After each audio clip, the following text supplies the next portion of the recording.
Welcome to Sumi Sabari சமையல். இன்றைக்கி நம்ம பார்க்க போகிறது சிக்கன் பிரியாணிங்க. ரொம்பவே டேஸ்ட்டாக இருக்கும். வாங்க சிக்கன் பிரியாணிக்கு தேவையான பொருட்கள் பார்த்துடலாம்.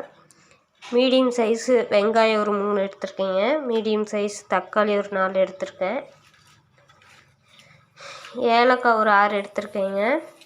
கிராம்பு, பட்டை, சிக்கன் ஒரு 1/2 கிலோ எடுத்துருக்கேங்க. கொத்தமல்லி இலை, 4 வரமிளகாய், 2 பச்சை மிளகாய், புதினா, ஒரு 20 சின்ன வெங்காயம், இஞ்சி பூண்டு பேஸ்ட்டுங்க.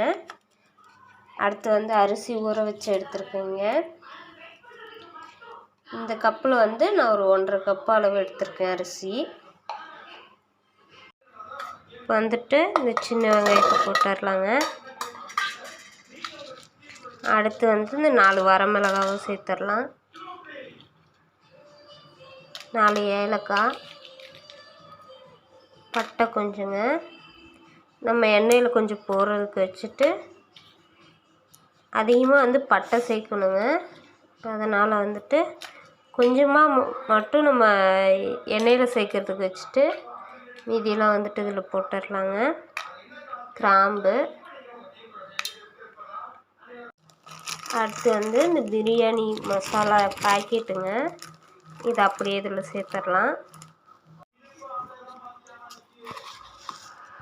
கொஞ்சமாக சோம்புங்க. தேவையான அளவு தண்ணி ஊற்றிக்கலாங்க. அரைக்கிறதுக்கு தேவையான அளவு. இது நல்லா இப்போ பேஸ்ட் பண்ணி எடுத்துக்கலாங்க. பாருங்கள், பேஸ்ட் அரைச்சி எடுத்தாச்சு. நம்ம சிக்கன் தயிர் போட்டு ஊற வச்சுருக்கோங்க. பிரியாணிக்கு தேவையான அளவு எண்ணெய் ஊற்றிக்கலாங்க.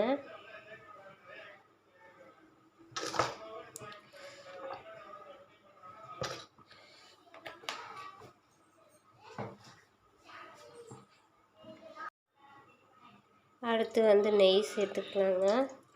நான் சின்னதாக ஒரு பாக்கெட் தான் சேர்த்துருக்கேன். உங்களுக்கு தேவையான அளவு நெய் சேர்த்துக்கலாங்க.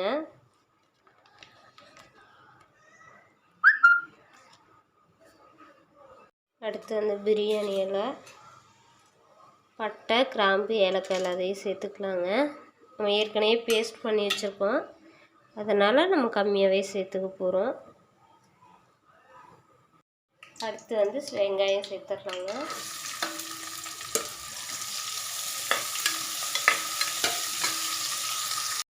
அடுத்து நம்ம 2 பச்சை மிளகாய் சேர்த்துக்கலாங்க. நான் 2ஆக கட் பண்ணி எடுத்துருக்கேன்.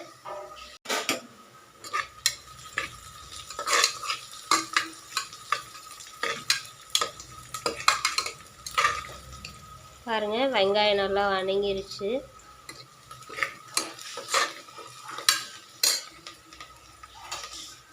அடுத்து நம்ம தக்காளி சேர்த்துடலாம். தக்காளியும் நல்லா வணக்கிக்கலாங்க.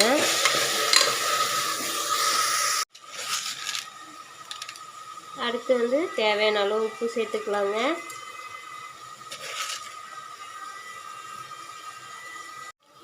பாருங்கள், தக்காளியும் நல்லா வணங்கிருச்சு. அடுத்து ஒரு 2 ஸ்பூன் அளவு இஞ்சி பூண்டு பேஸ்ட்டு சேர்த்துக்கலாங்க.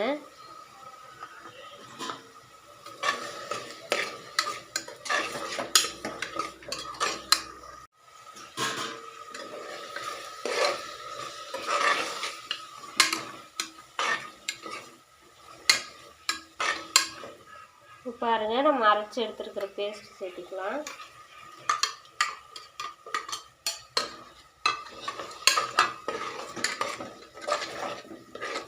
நல்லா இந்த வாசனை போகிற அளவுக்கு நல்லா இது பண்ணிக்கணுங்க. இந்த மசாலா மட்டும் நம்ம சேர்த்தாலே போதுங்க. பிரியாணி மசாலாலாம் எதுவும் தேவையில்லைங்க.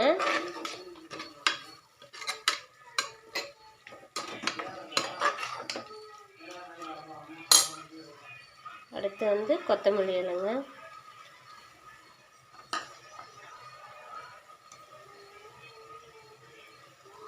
அடுத்து புதினா இலை.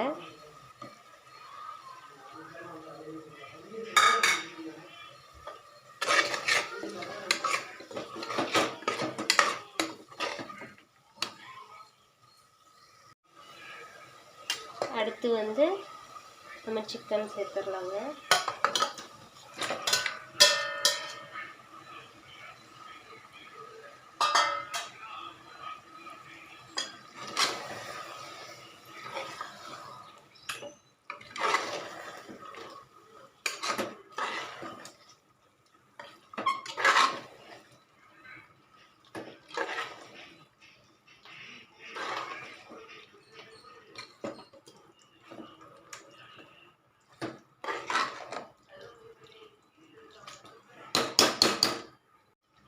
நம்ம வந்து அடுத்து ஒரு 1/2 லெமன் மட்டும் எடுத்துருக்கேங்க. நல்ல விதையெல்லாம் எடுத்துட்டு புழிஞ்சிக்கலாம்.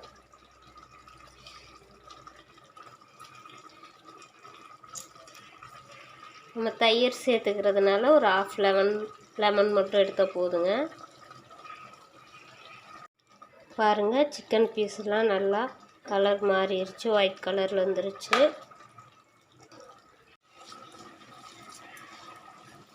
அடுத்து நம்ம வந்து அரிசி சேர்த்துக்கலாங்க.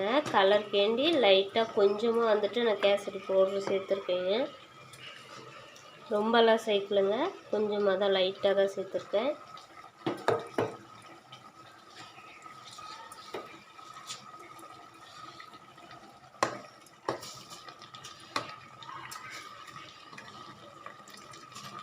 நான் வந்து பொன்னி அரிசி தாங்க சேர்த்துருக்கேன். பொன்னி அரிசி தான் வந்து ஒரு 1/2 ஹவராக நல்லா ஊற வச்சு நான் எடுத்துருக்கேங்க.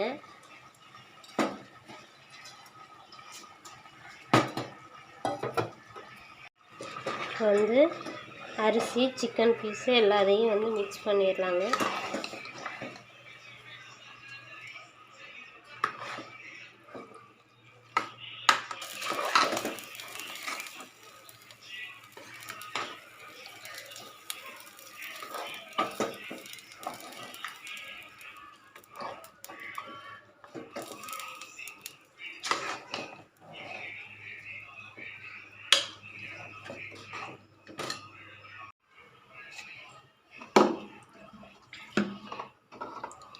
அடுத்து வந்துட்டு நம்ம அரிசி போட்ட கப்புலேயே வந்துட்டு நான் 1.5 கப்பு போட்டிருக்கேன் அரிசி.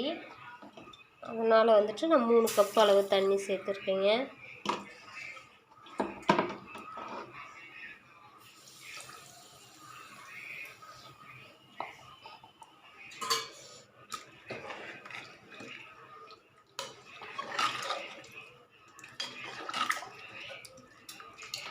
நல்லா ஒரு கொதி வர விடலாம்.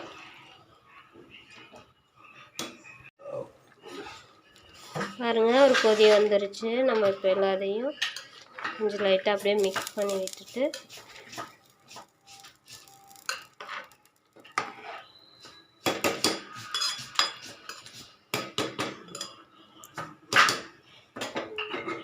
இப்போ வந்து நம்ம குக்கர் போட்டு மூடிடலாங்க.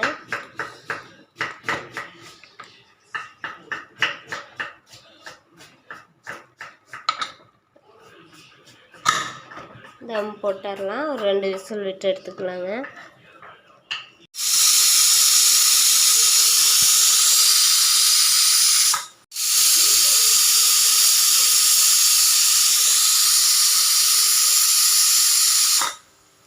பாருங்கள், 2 விசில் விட்டு எடுத்தாச்சு. இப்போ வந்து நம்ம அடுப்பு ஆஃப் பண்ணிடலாங்க.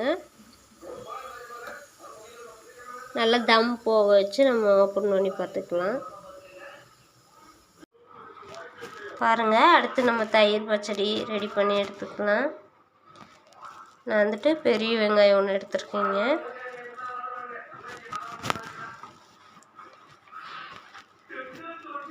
அதுலேயே வந்துட்டு பொடுசாக கொத்தமல்லி இலை வந்துட்டு கட் பண்ணி போட்டிருக்கேன்.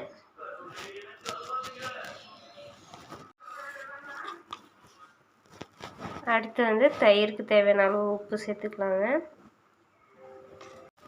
எல்லாத்தையும் நல்லா மிக்ஸ் பண்ணிக்கலாம். பாருங்கள், எல்லாத்தையும் நல்லா மிக்ஸ் பண்ணியாச்சு. நம்ம கொத்தமல்லி இலையே சேர்த்து போட்டால் நல்ல வாசனையாகவும் இருக்குங்க. நம்ம பிரியாணியோடு சேர்த்து சாப்பிடும்போது ரொம்ப டேஸ்ட்டாக இருக்குங்க. பாருங்கள், பிரியாணி ஓப்பன் பண்ணிடலாம்.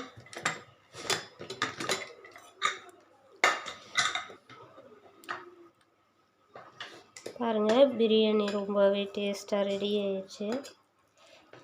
நம்ம எல்லாத்தையும் அப்படியே லைட்டாக மிக்ஸ் பண்ணிக்கலாம்.